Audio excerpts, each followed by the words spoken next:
everyone, this is Yogita and you're watching English Finishing School. You must be wondering to know why the clippings of a girl were shown in the beginning of the video. That was actually done with a purpose. And the purpose was to introduce you all with the most important topic in English grammar, that is verbs. You saw the girl performing various actions like dancing, singing, laughing, watching TV, reading, cycling, and these all action words are called verbs in English grammar. Now to lay out the more details about verb, let me tell you one important fact about verbs, that it is one of the most important component to make a sentence. And we cannot imagine to form a sentence or speech if the verb of a sentence is missing. And one more thing is very important to understand, that the function of a verb in speech is as important as breathing is for life. So once you move to the higher levels of communication, it becomes imperative for us to understand that the life of your speech will come to a halt if you make any imbalance in using verb in a sentence. Now let's understand this topic of verbs in more detail and in more simplified way. It's very important to understand what are the states of verbs. Now when we talk about states of verb, each verb exists in two states: stative verb, dynamic verb. Now when I say stative verbs, stative means still, and the word itself indicates its meaning, that stative means there is no movement involved in the process. All states of being, that is be, is, am, are, was, were, all these are state of being.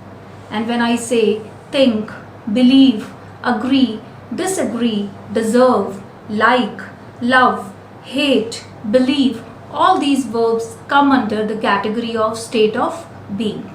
Next are dynamic verbs, which are also called action verbs. And the words like go, come, eat, drink, dance, jump, come, laugh, smile, where the movement is involved in the process, fall in the category of dynamic verbs. Now these are the states of verbs. Next important thing to understand are the types of verbs. When we talk about the types of verbs in English grammar, there are categories of types of verbs. So let's discuss the first category of types of verbs. The first category of types of verbs is regular versus irregular verbs. Each verb has three forms, and we all have been doing it since beginning. And when we make tenses, when we do tenses, we always change the forms of verb in a sentence. So when we talk about forms of verb, like first form, second form, third form, the first form is always called the base form. The second form is always called the past form. And the third form of the verb is always called the past participle form. Look at this example. There is a word reach. This is a verb, the base form of the verb. And when I convert it into past and the past participle form, I will add ed. So I'll make it reached, reached. Another word, that is arrive. So when I have to change it into the past and past participle form, I will just add d, like I'll change it arrived, arrived. Another word is try. Now if I have to make the past and past participle form of verb out of this, I will just cut y and add ied. So I'll make it try, tried, tried. Now this formula itself is just sufficient to understand the theory of regular verbs. The verbs where past and past participle forms are made by adding d, ed or ied are called regular verbs. And all other forms where the verb completely changes its form or else doesn't change at all are called irregular verbs. Examples are multifarious, like go, went, gone, do, did, done, swim, swam, swum, throw, threw, thrown, think, thought, thought, cut, cut, cut. So all these are called regular versus irregular verbs. Now next we are here to discuss about the second type of verbs, second category of types of verbs, that is transitive versus intransitive verbs. Now transitive. Before understanding transitive and intransitive, we need to understand the direct and indirect object in a sentence. What is the direct object and what is an indirect object? We have object at the end of a sentence, we all know that. And when it falls at the end of a sentence, it always builds a connection between verb and the object. And how it is connected to the verb, that makes it a direct or an indirect object. Now there is an example. She called me. When I say she called me, so here called is verb and me is object. And called and me are directly connected to each other without having any interference of any word. There is no word in between. Or else we can say she made beautiful dress, or she baked a delicious cake. Now made, beautiful dress, made and beautiful dress. There is no interference of any preposition or any other interference is there. So it is the connection of an object and verb is direct.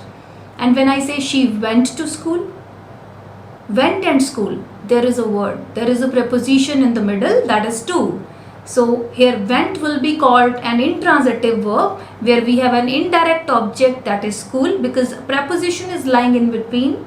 And she baked a cake, baked a cake. There is a direct object to the verb, that is a cake, because there is no preposition in between. So this theory of direct and indirect object is more than enough to understand the rule and concept of transitive versus intransitive verb.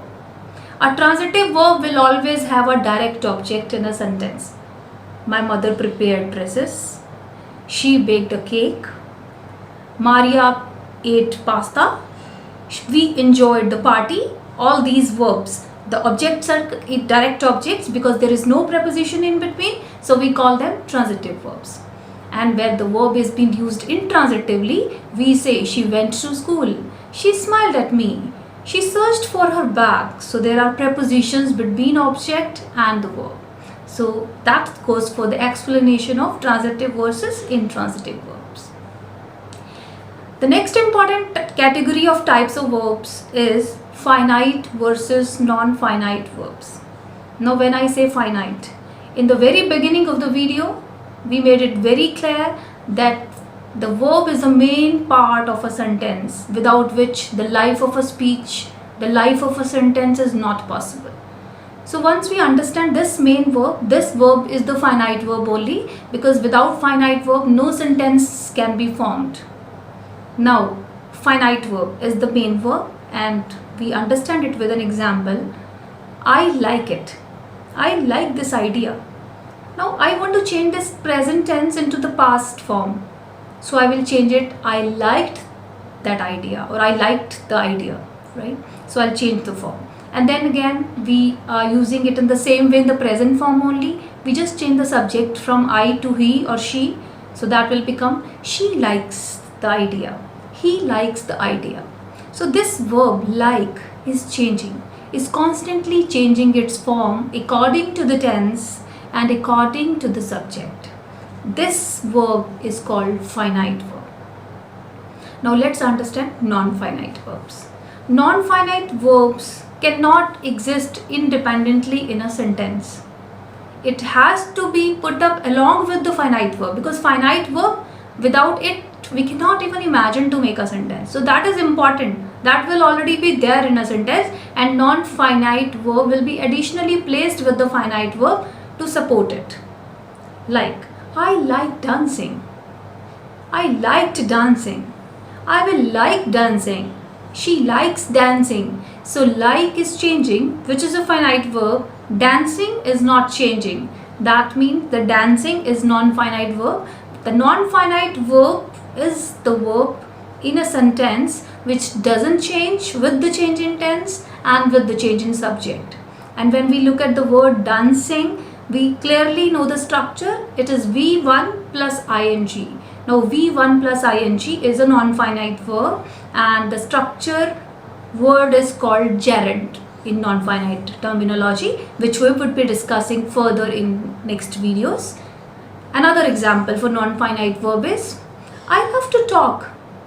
I loved to talk. She loves to talk. Now look at the structure. To talk again is not changing its form, whether there is a change in the tense or else there is a change in the subject. So to talk is another structure word or another structure verb of non-finite, and it is 2 plus V1 and it is called infinitive.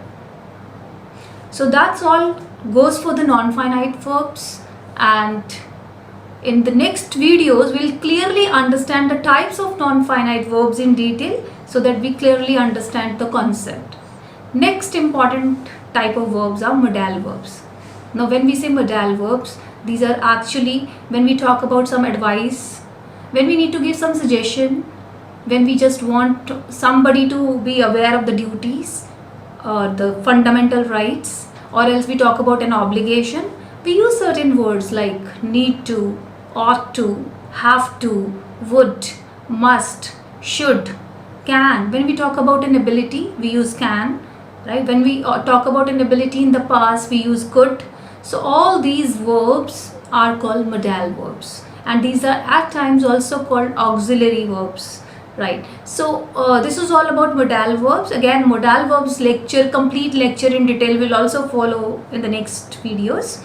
So that's all about verbs in detail, and keep watching our next videos. Don't forget to hit the like button, subscribe my channel.